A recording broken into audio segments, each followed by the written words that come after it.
Здравейте, здравейте! Аз съм Брадър Руш, по-известен като Косатката Годжи. А вие гледате обзорното студио на Wrestling Tots преди турнирът. А какъв турнир ни очаква през април 6 и април 7? Най-големият такъв на WWE в историята, а именно Catchmania 40. Тук съм, за да ви предложа своя анализ от всеки един матч от нощ 1 и нощ 2. Но нека започнем с един матч, който евентуално ще се случи на нощ 1. А това предполагам, че ще бъде матчът между Максин Дюпри и Кандис Люрей Гаргано. Предполагам, че ако се случи подобен матч, победителка ще излезе Максин. И то с помощта на Инди Хартуел. Да, точно така. Очаквам отбор Инди Кандис да се разпадне именно в Филаделфия. Catchmania 40 ще бъде 40-тото издание на Catchmania и ще се състои в две нощи, както казах, на 6 и на 7 април. Мястото е Филаделфия, Пенсилвания, а стадионът е Lincoln Financial Field. Така, нека сега да разгледаме какви матчове ще има. Започвам с нощ 1. Рия Рипли, шампионката на WWE, световната шампионка, ще се изправи срещу Беки Линч в сингъл матч. Така, ето и моите разсъждения защо Рия Рипли трябва да спечели този матч и да запази своята титла. Беки Линч до момента е известна като The Man. Сега е ред на The Mami. Това е ерата на The Mami. Затова според мен ще бъде прехвърнена отговорността от Беки Линч към Рия Рипли. Това най-вероятно ще бъде и моят избор в прогнозите, които ще дам. Матч 2. Гънтър срещу Сами Зейн за WWE Intercontinental Championship. Това ще бъде сингъл матч. За съжаление, Чад Гейбъл няма да бъде в този матч. До последно се очакваше, че по някакъв начин ще бъде включен. Да, по всяка вероятност той ще стои в ъгъла на Сами Зейн. Разбрахме, че го тренира. Този матч може да свърши по всякакъв начин. Но това, което на мен най-много би ми се харесало, е ако Сами Зейн спечели и стане новият интерконтинентален шампион на WWE, и в момента, в който Сами Зейн и Чад Гейбъл празнуват на ринга, Чад Гейбъл търне хил срещу Сами Зейн, което да доведе в последствие до матч Сами Зейн срещу Чад Гейбъл на Беклеш. По този начин и Гънтър ще може да се освободи от мидкард пояса си и да поеме своя логичен път към мейн ивент сцената. Матч 3 е Six-Pack Tag Team Ladder Match за Undisputed WWE Tag Team Championship. Шампионите от The Judgment Day, Finn Balor и Damien Priest ще защитават срещу DIY, Джони Гаргано и Томазо Чампа, срещу The Awesome Truth, The Miz и R-Truth, срещу The New Day, Kofi Kingston и Xavier Woods, срещу A-Town Down Under, Остин Тиъри и Грейсън Лоуър, срещу New Catch Republic, Пит Дън и Тайлър Бейт.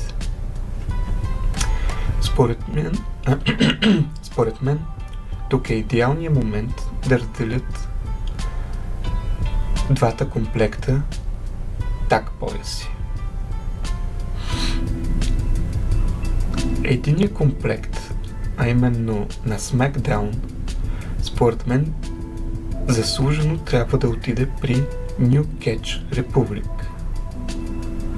Докато за червения комплект имам леки съмнения,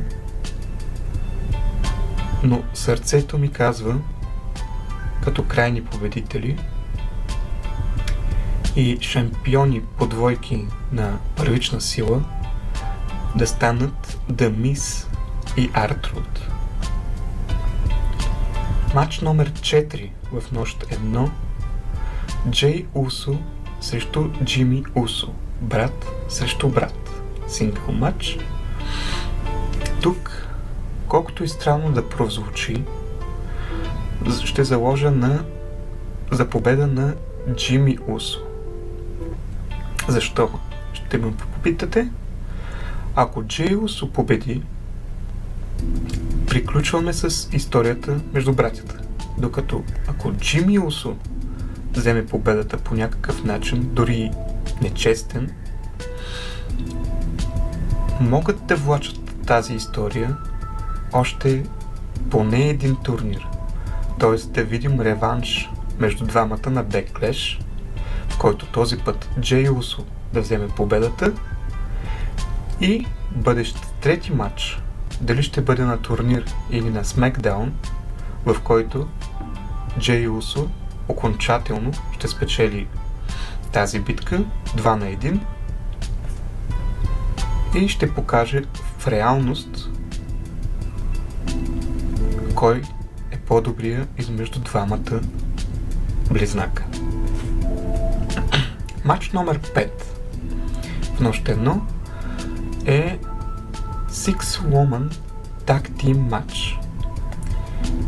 Бянка Белуер, Джейд Каргил и Найоми срещу Damage Control, Дакота Кай, Аска и Кайри Сейн. Тук не очаквам нищо друго, освен победа за Бянка Белуер, Джейд Каргил и Найоми. Но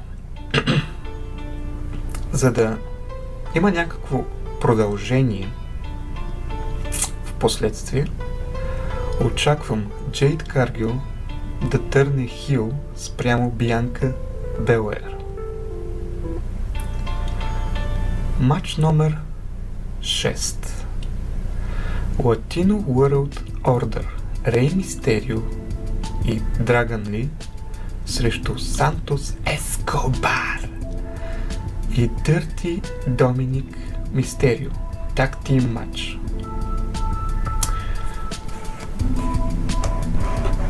В този случай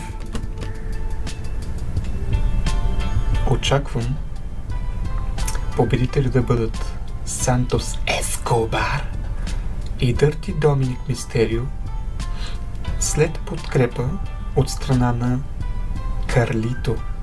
Точно така. Очаквам Карлито да премине към отбор Легадо дело Фантазма. Защо ще ме попитате? Защото когато Рей Мистерио направи своя избор с кого да предизвика Сантос Ескобар и Дърти Доминик Мистерио, на Карлито очевидно не му стана приятно, че остана на заден план и неговото място бе заето от Драган Ли. Матч номер 7 ще бъде The Bloodline, Скалата и Роман Рейнс срещу Коди Роудс и Сет Ролинс. Това ще бъде так матч с стипулация. Ако Роудс и Ролинс победят, всички членове на Bloodline ще бъдат баннати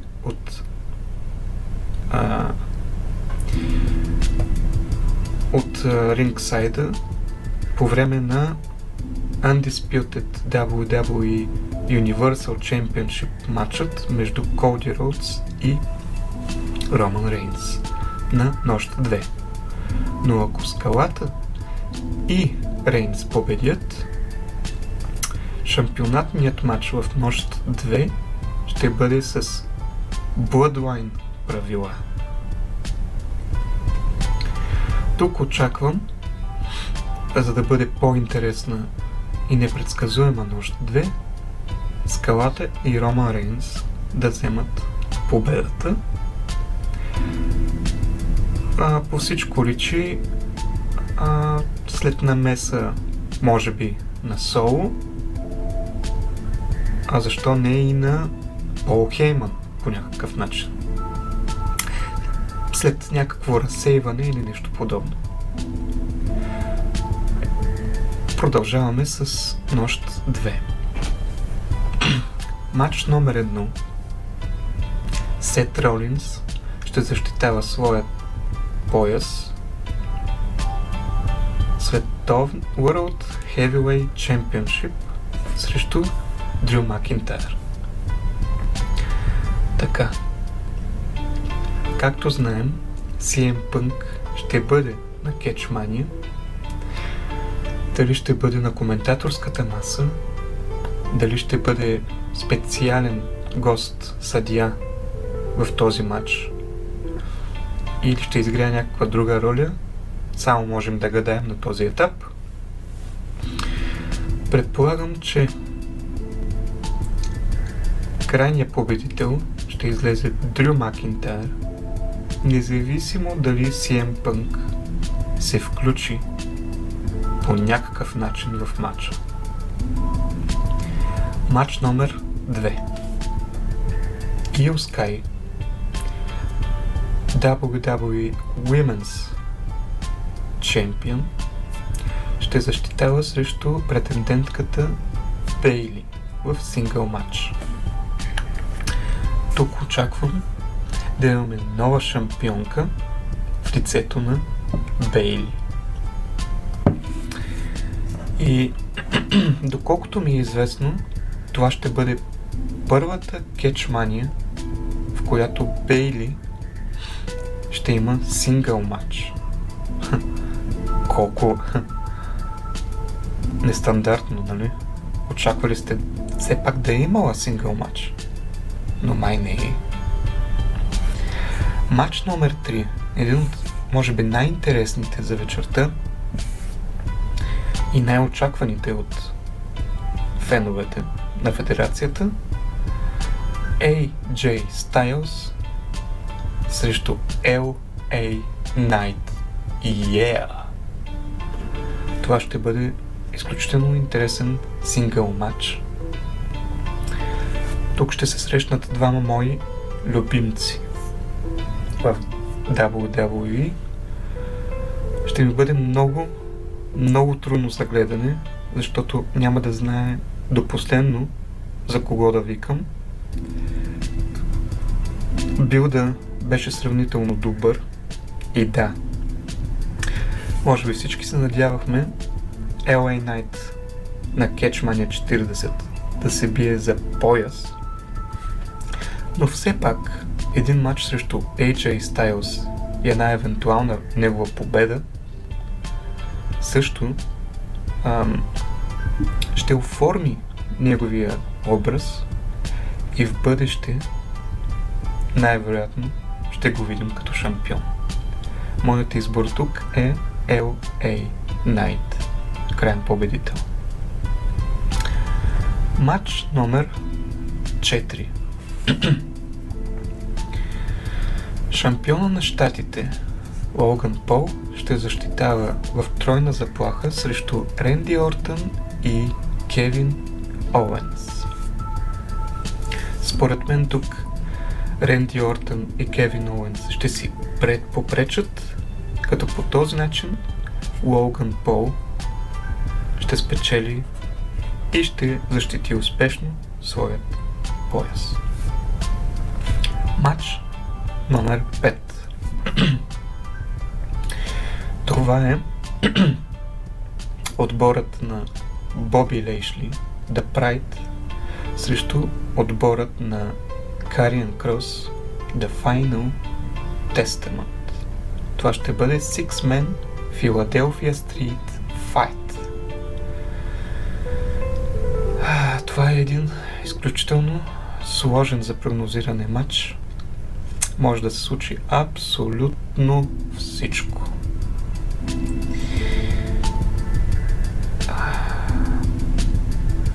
Дали отбора на Боби Лейшли ще джоби на отбора на Кариан Крос или обратното?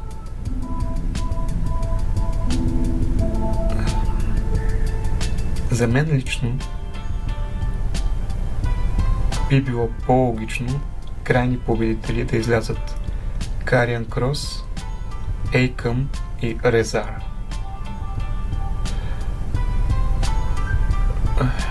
Защото ако погледнем реално, The Pride са Боби Лейшли, Анджело Долкинс, Монтес Форд и около ринга най-вероятно ще бъде Бифап. Докато в The Final Testament са Кариан Крос, Акъм, Резар и около ринга Скарлет и Пол Елеринг. Тоест искам да кажа, че The Final Testament имат числено превъзходство. Поради тази причина давам крайна победа за The Final Testament. И така достигаме до мейн ивента на нощ 2, в който Роман Рейнс ще защитава Undisputed WWE Universal Championship срещу претендента, победителят от кралското меле за 2022 и 2023 година Коди Роудс.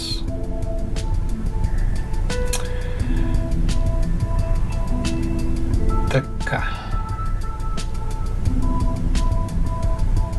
Ако предположим, че Роман Рейнс и Скалата са спечелили през нощ 1, това означава, че ще гледаме матч с Bloodline правила.